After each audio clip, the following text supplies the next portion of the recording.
Hey, it's Thomas Mulready from CoolCleveland.com, and we're here today at the Rock and Roll Hall of Fame and Museum, and we're here with Adam Gopnik. Welcome to Cleveland, Adam. Thank you very much, Thomas. Adam, you are a staff writer for The New Yorker for going on 25 years Almost now. 25 years right? now, yeah. And you're an author also. I am indeed. From Paris to the Moon and Through the Children's Gate. That's right. And you're here really as part of Baker Nord Center's museum, Humanities Week, Focus on Museum. Back in my checkered past, I was an art critic, and then I did a couple of shows, one show really, big show at the Museum of Modern Art in New York. So I had a bad past as a museum producer, and now I'm trying to have a decent adulthood as a museum consumer. Good for and you. I'm going to talk about both tonight. Right. You have this sort of vision of museums as evolving over the 200 years that we've had them. That's right. From the initial museums really took art out of the context, the social context and ritual context, and put them in isolated places like the Elgin marbles. Let's grab them from Greece, put them in London. But that's changed, and now we're seeing new museums sort of re-imbue that social and ritual context. That's exactly right. That's exactly what I'm going to be talking about tonight, trying to argue tonight. That, you know, the old museum, like the Cleveland Museum when it opened, right? It took things, Italian Renaissance altarpieces, and put them on the walls here, and then turned it into art, another kind of thing, another kind of experience than the original sort of ritual, sacred experience those things had. And that's what a museum was for a long time. And now museums do something a little bit different. They often take, for instance, in museums of contemporary art, they take things that people don't really understand, and then they give them a social and a ritual context. What we're doing is going to the museum. Nothing wrong with that. Nothing wrong with that. But it changes it. It's like look at where we are right now. Exactly. It's a whole other kind of museum where something that's whole definition was you couldn't put it in a museum. It ripped the museum apart. It then becomes a subject for a museum. It is. And again, it's not right or wrong. It's just the way the world works, and I'm going to try and analyze it a little bit tonight. What does that do, though, to the art? Okay, I mean, and it does weird things to the art when you take it out of the church and where it was part of the ritual of the church, and you put it into a museum, and then people line up and buy tickets and look at it plastered on a white wall. That does weird things to art, doesn't it? It completely alters its original meaning. So you mentioned the Elgin marbles, the great Parthenon marbles. They were part of a ritual of Athenian religion. They were the whatever they call it, the Panathenaic procession, and they were part of what that city was all about. There was some combination of going to a football game and participating in a holy mass.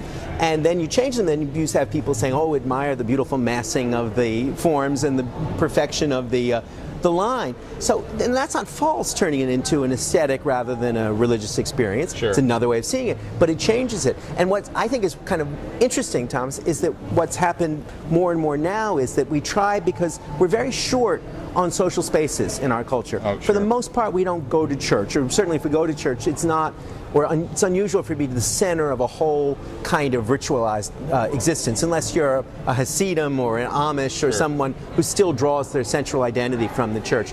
But we do draw our identity from the art we love. We draw our identity from our visits to the museums. We draw our identity from being rock and roll fans. Exactly. And we want to find some way of turning that common identity into a common space. Exactly. And that's what I think the museum has been about for the last 20, 25 years, not just in America, around the world.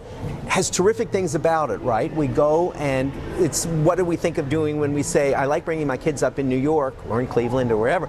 It's because it's full of museums. I can take them to the museum every Saturday and Sunday. Well, that's terrific, right? But at the same time, increasingly, the social experience comes to substitute for any other experience that the museum offers. Absolutely. And then you have this slow metamorphosis from the museum as a mausoleum, as a place where dead art goes to be on rest, to the museum as a mall, as a place where your relationship to the art is the least important thing, and your relationship to the merchandise becomes the most important thing. It's the gift shop, really. Yeah, exactly. And over your shoulder here, we see the Rock and Roll Hall of Fame gift shop.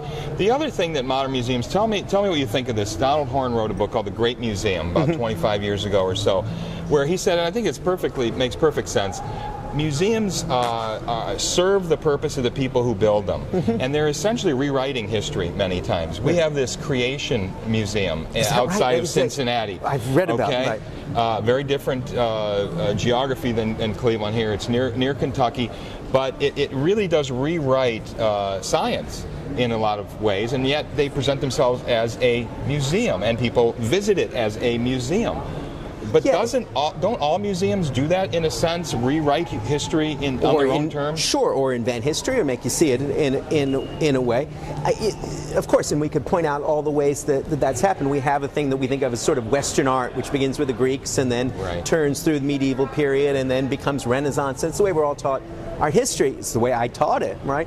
And you can say, well, that takes things that are fundamentally different in their original impulses and makes them all part of one Puts them in a nice ribbon. timeline. Yeah, exactly. And we lose the actual experience of what it was like to be an Italian burgher paying for an Italian Renaissance sculpture. Or here, you know, we can say this has nothing to do with what was the impulse that made Elvis walk into the Sun Studios or made, you know, Johnny Rotten embrace Sid Vicious. It had nothing to do with being in a museum, nothing to do with aesthetic experience and that kind. It was all anti-aesthetic. It was all about dynamiting what was there. Exactly. Now, that's a sort of half-truth, because then you think about other great moments in rock and roll. You think about Dylan going electric, or the Beatles recording Sgt. Pepper, Sure. and if those weren't art experiences, I don't know what an art experience would be. I don't know if they weren't serious artists saying, the hell with popularity, I'm going to do something that my fans won't like because it's important to me. The museum is really just an extension of that impulse. Exactly, exactly so. Artificate Right. Exactly. the art. And that's a terrific impulse, and it's organic to the way real artists work. Right. But it's, you know, it's a constant. What I'm going to say at the end of this evening is that what we need is not the museum as mall or the museum as mausoleum, but the mindful museum, mindful in the sort of Buddhist sense, museum that's aware of itself all the time and tries to take all the things that we're talking about and make them evident, not disguise them or conceal them or pretend they're not going on, but really make them part of your experience. Take all this into account. Yeah, exactly. And all the possible ways the museum gets used and abused. And, That's right. And then move forward from there. Exactly. I found it fascinating that nowadays almost every museum has an acoustic guide tour that you can buy. This museum doesn't, by the way. The Rock and Roll Hall of Fame is one. You hear the music playing all the time. That is one of the nicest ironies I've ever heard. The one museum without an acoustic guide is the Rock and Roll Hall of Fame. Right. That is really beautiful. I did not know that. But what does that do also to our experience? These museums these days are so interactive. You know, we've got Dennis Barry here, the first director of the Rock Hall, who was also at the Contemporary Art Center in Cincinnati during the Mapplethorpe exhibit. And he has gone on to design many museums, like the Spy Museum, the Maltz Museum here in Cleveland, Jewish history, that are very interactive and very hands-on and very entertaining. And is this something that a museum I will is tell you required truly, to do? Thomas, I am against acoustic guides. In my ideal museum, they would be banned. But in my ideal museum, wall labels would be, by force of arms, prohibited to a bare minimum. Really? Not because, you know, because those are experiences we can get elsewhere, right? We walk through our lives. At least I walk through mine with my iPod on and my earbuds in my ear. I'm online like everybody else a good part of the day. What a museum, any kind of museum, offers you is an alternative to that experience. It offers you a different kind of an experience of the immediate confrontation between something very old and usually handmade and your own moment in time, your own sensibility, your own emotions now.